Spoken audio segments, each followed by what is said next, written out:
Então, gente, continuando o assunto Mesopotâmia, agora vamos conhecer outros povos que viveram ali nessa região, além dos sumérios. Então, o primeiro povo que vamos falar são os acadianos ou acádios.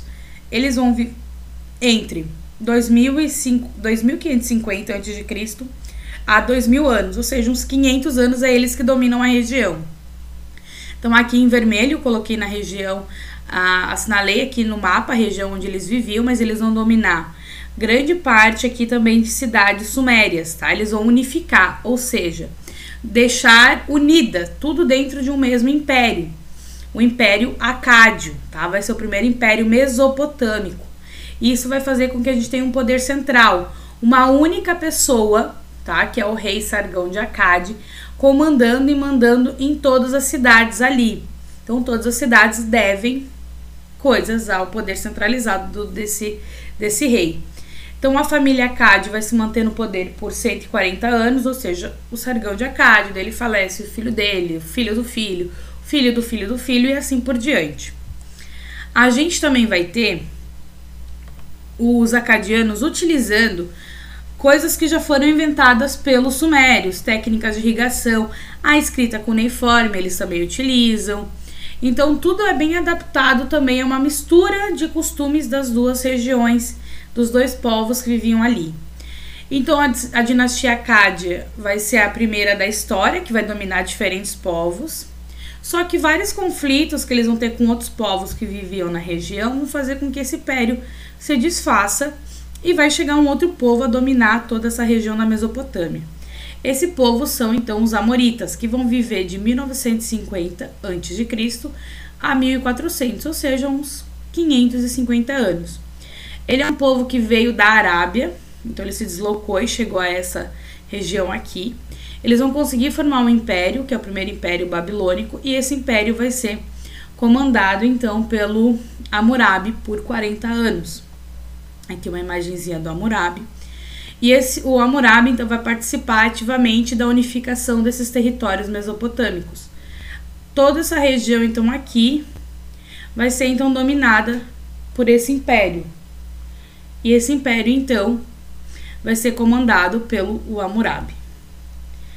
O Hammurabi também é conhecido pelo Código de Hammurabi, que é um código de leis, que é o primeiro conjunto de leis que a gente vai ter na humanidade, tá? Então, ali nessa pedra, eles talharam várias leis para que organizasse a sociedade. Então, o código, ele vai trazer coisas como se você matou, você precisa morrer. Ele é um código muito assim, olho por olho, dente por dente. Se você me fez alguma coisa, eu posso retribuir da mesma maneira.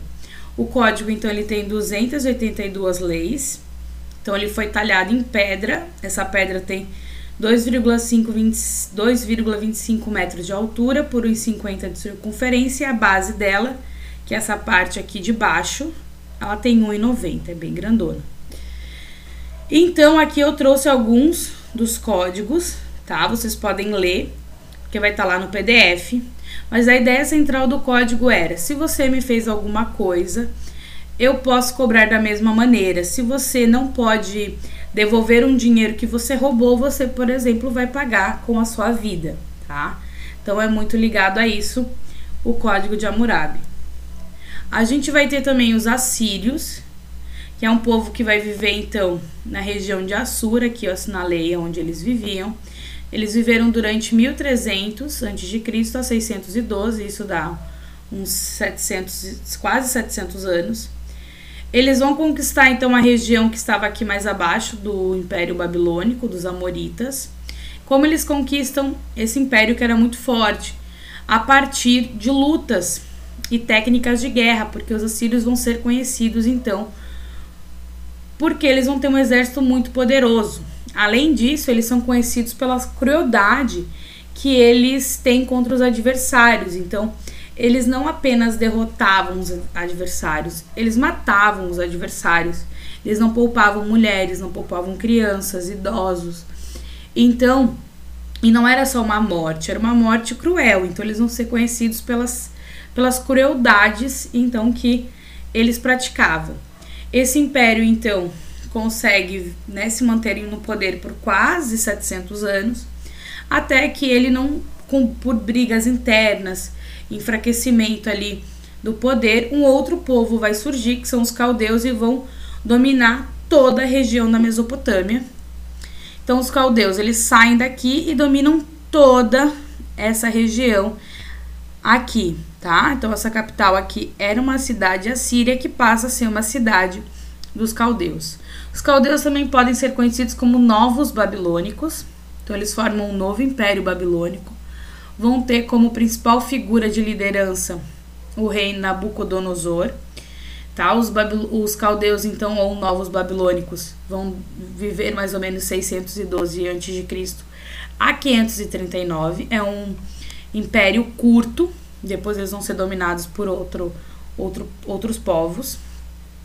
Sob o comando do Nabucodonosor, esse povo, né, os caldeus, vão arrasar Jerusalém, que fica mais ou menos aqui próxima, e vão forçar milhares de judeus, hebreus que viviam aqui, a marcharem em direção à Babilônia, que fica aqui, e tornarem-se escravos desse império.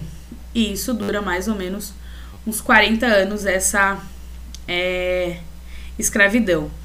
Então, eles são conhecidos por isso e também pela reconstrução da cidade da Babilônia, que tinha sido destruída, e pela lenda dos Jardins Suspensos da Babilônia. Os Jardins Suspensos é uma construção arquitetônica, como vocês podem ver aqui, aonde a gente vai ter jardins, né, em tetos, vamos dizer assim, das construções.